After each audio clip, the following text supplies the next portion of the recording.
Okay, Photoshop Senior Edition folks, we've got something quite a bit different for this week, and I'm going to call it Flame On. We're going to be doing something a little unique here. We're going to go to the pen tool. You can go right over here and click on the pen tool or press the letter P as in Paul, and you can actually click the pen tool and click and drag again, and click and drag again, and create kind of a curvy path. Or you can click and click and click to make straight lines. We'll get into pen tools later in the semester, but for now we're going to create a straight path just for one single purpose. And let me do some Control Z work here. Control Alt Z several times to get rid of that. What I'm going to do is click here and go down here and click again right in there. Just made a straight line. That's all it is, from here down to here. It's actually too long, and Photoshop's going to tell me that. That's okay. This is going to work fine anyway. So we're going to do something by, I keep wanting to say quite different, because it is quite different, because this is something new in Photoshop CC 2015. If you don't have this version, you're not going to be able to do it, but you can watch and be amazed. So now if we go to Filter, down to Render, and go to Flame, right there at the top, Flame. And it says, you know, your path is longer than 3,000 pixels. Well, Photoshop's going to take care of me anyway, so I'm going to click OK, and it's going to give me this nice dialog box, and it shows you the preview of the flame that we have. And I've run this slider way up, so this is the height of the flame right here. It says length. Well, that's the length of the flame itself. So here you see the width, and you can randomize it if you click there, and it's going to work it over so you can see the flame is a little more realistic this way. And then you can drag your slider, and you're going to get gaps that are different. So I like it. For this particular instance, we're going to leave that unchecked, and we'll probably have to reset this. Let me hit the Alt key, click Reset, and then we'll bring this width up and just see how it goes. Maybe that's too much. Gotta love having the preview. Alright, we'll say that's okay, and then you can control the intervals that are in between here, and so that's pretty thick fire there. Let's go back down here, really thick. Let's go back up. I like to be able to see in between, so that's okay. We'll say that's good. And then you can go down here and actually pick the color that you want the flames to be. And this is a natural color flame, so we won't change it for now. And let's just, we could go with, you can see here what the qualities are. I'm just going to go ahead and click OK. And you see we got to drop down here. You can get all these different things here, candlelight, and so forth. So we're just going to go with one flame along. You see I messed it up, so I got to do the Alt reset thingy here to get my natural looking flame again. And I'm going to click OK, because what I want, and I've messed up, so because I want you to see this, the flame is, I want it to be on the fence. And if we zoom in, and I'm going to do a Control space bar, hold those down and click with the mouse, you see we're kind of all over the place up here with the fire. And that just, you know, Control 0 to get back out here. That doesn't really look like the fire is right on the fence. So that didn't really do it for me. So I'm going to do a Control-Alt-Z and get rid of that. And I'm going to do that again a couple of times to get rid of that path that was there with the pen tool. So what I'm going to do is create a blank layer. So I click the new layer icon. I've got this. And my pen tool still selected, so I'm going to do that again. I'm going to click right here and come down here and click again. Of course, we're going to get the same warning. That's okay. Filter, down to render, flame. And here's our warning. And we'll click OK. The thing should be still defaulted to where we were. So now we click, and it produces our flames on this blank layer. So we can now say, type in here flames. And now we can click on the move tool, and we can move those flames wherever we want to. So I'm thinking right here, because if we zoom in right here, you see a gap there. I think right in there is going to work for me, okay? Okay, here's what we need to do. We need to get rid of that pen tool line, right? That's kind of messy. So let's go up to Window, down to Paths, and then you see this little window here. This is the work path. You have to have a path or you can't make the flames. Simple as that.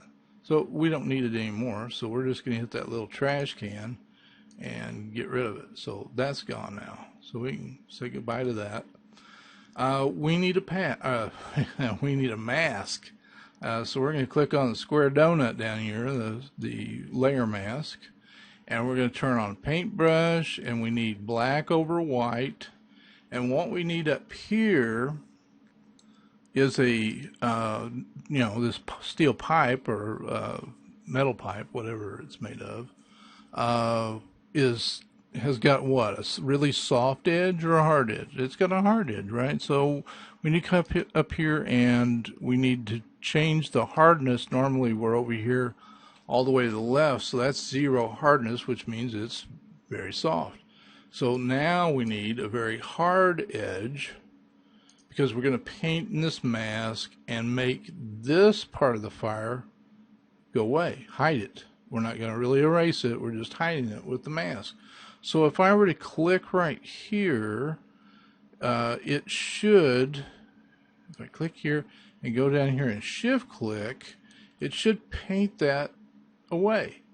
But if that doesn't work, that means that something's wrong with the brushes. So if we click right here on this nice little brush panel icon, you look over here and we got a dot, and that basically is like that dot I put here and that dot I put down here.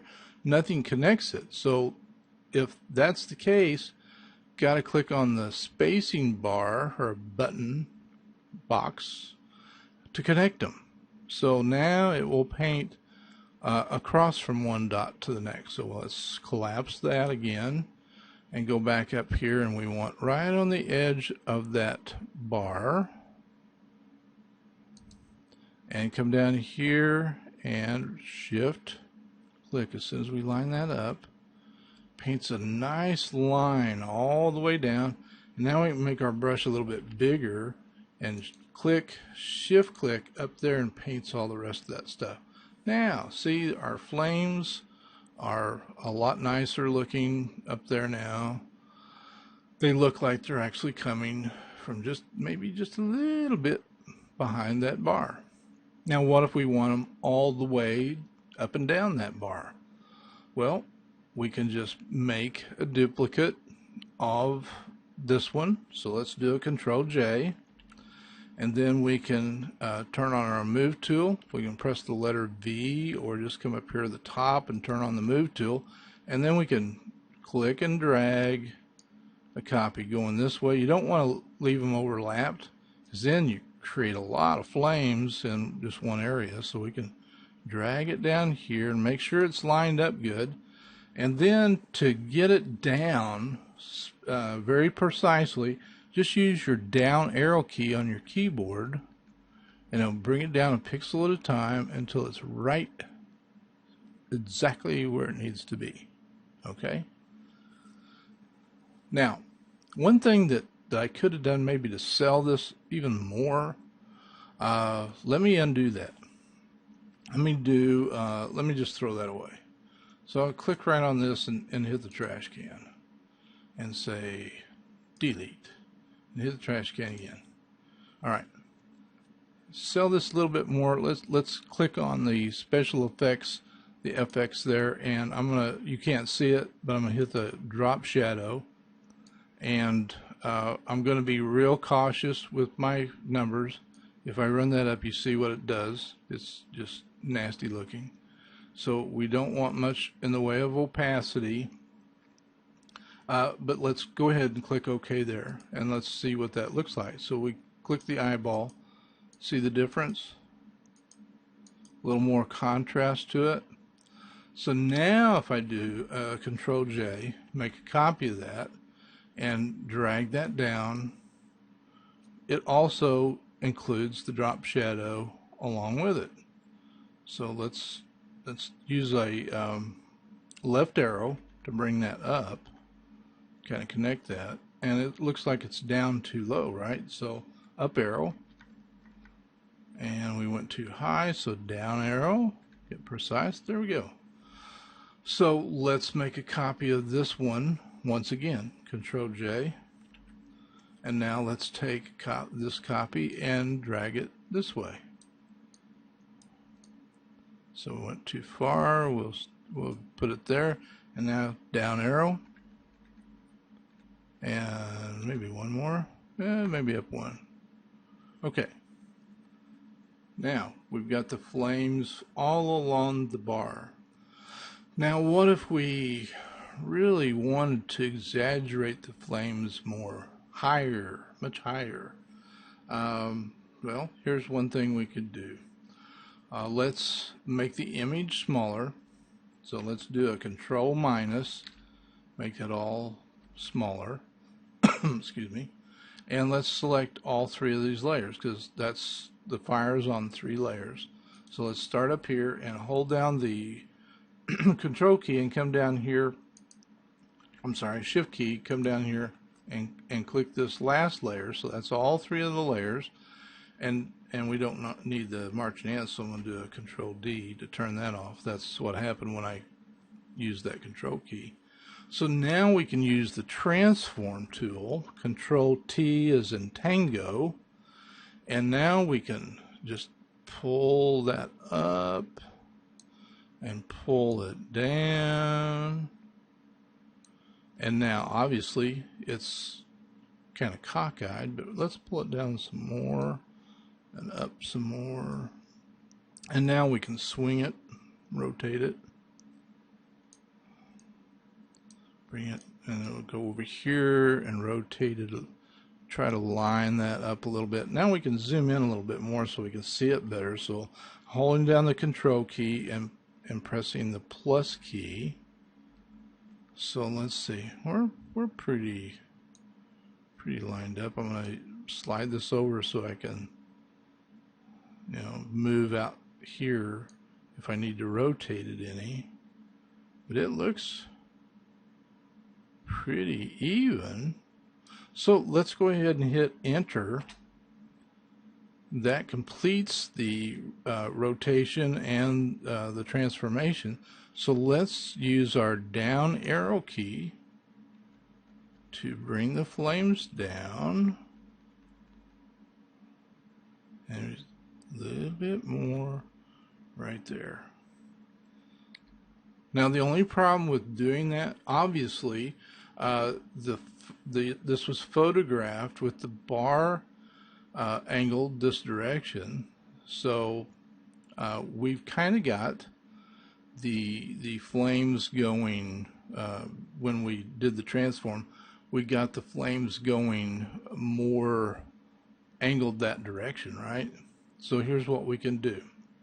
Make your image smaller again, like this one is, And then we're going to do the Control T again.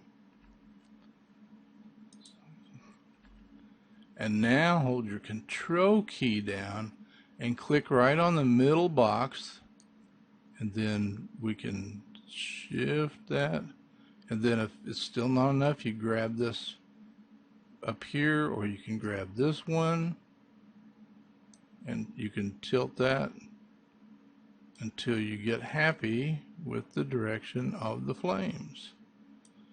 Okay, you can even kick this bottom a little bit until the flames line up the way you want, and then you bring this one down, then you can shove it back up a little bit till you're happy. So let's bring it down a little bit. Now let's hit enter so it completes the transform.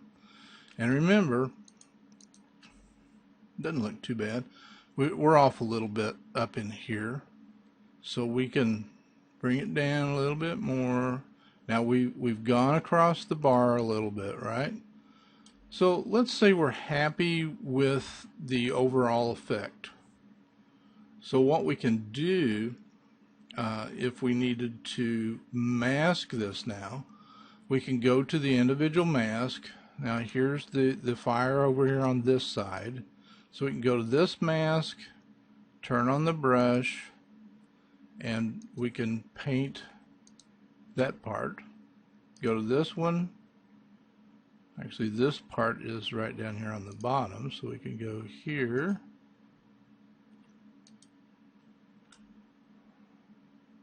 If you don't think you've gone far enough, you can just erase or paint more, and then press X to switch to white, and then you can paint that back in again and say, okay, now I can switch it to X again, and there you go.